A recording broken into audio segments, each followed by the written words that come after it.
I'm a professor of physics at the California Institute of Technology, and I'm the chief scientist for the Voyager mission, which is at the Jet Propulsion Laboratory. In 1977, we launched 2 Voyager spacecraft to explore the giant outer planets, Jupiter, Saturn, Uranus, and Neptune, and that occurred between 1979 and 1989. After that, the 2 spacecraft continued their journey to find the edge of interstellar space.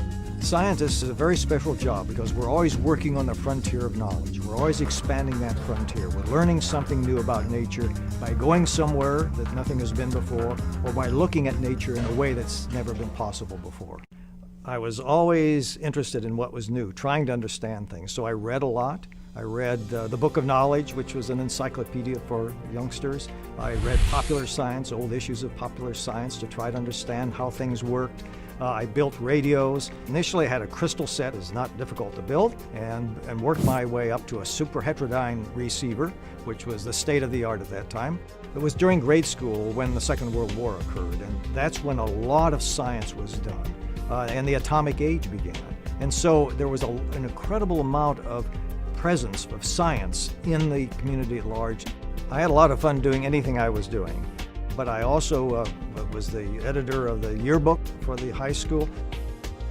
I started my college career in a junior college in Burlington, Iowa, and then I transferred to the University of Chicago, where I got my master's degree and PhD in physics, basically in space physics, because the space age began while I was a graduate student.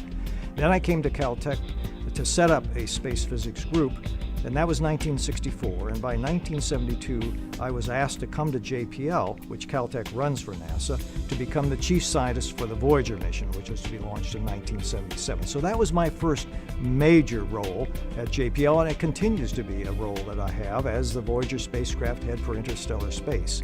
If you want to be a scientist, you need to know mathematics, so it's very important to take mathematics and enjoy mathematics. But you also have to be interested in how things work. Often that interest is best developed by doing projects yourself, not just reading books, but actually going out and making things, building things, say building robots which can do things, or building various other kinds of kits that allow you to understand how things work and how systems work together. Because science is about understanding how nature works, how the world works. You learn a lot by listening to others, but at the same time as a teacher, by talking to others, you would then allow them to listen. So you also find that in some cases, you'll be the teacher if you organize your thoughts so that in fact the individual listening can learn. These are all very important parts of your life, whether you're a scientist or whether you're a musician or an actor or any kind of a job which requires interaction with people and creative activities.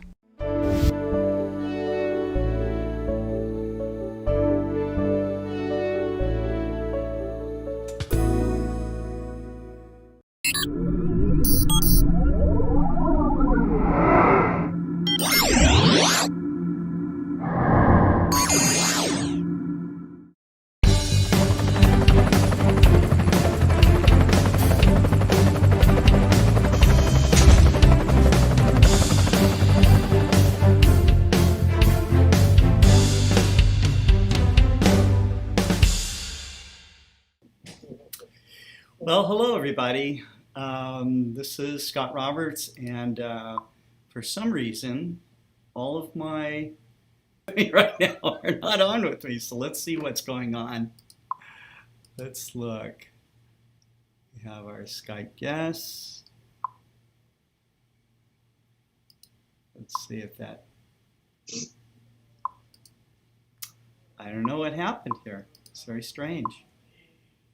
Very strange, guys. Can you hear me, Scott? Yeah, I hear you. I guess nobody else can hear us on the broadcast. I can hear you.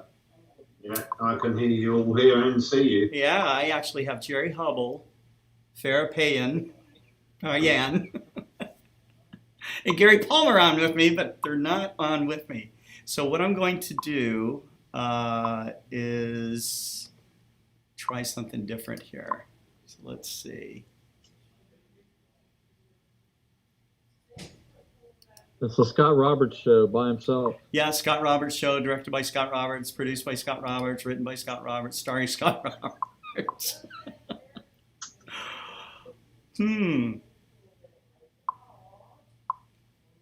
guys, I think what we're going to have to do, let me do this over, okay? And I'll be right back, okay? So that's it.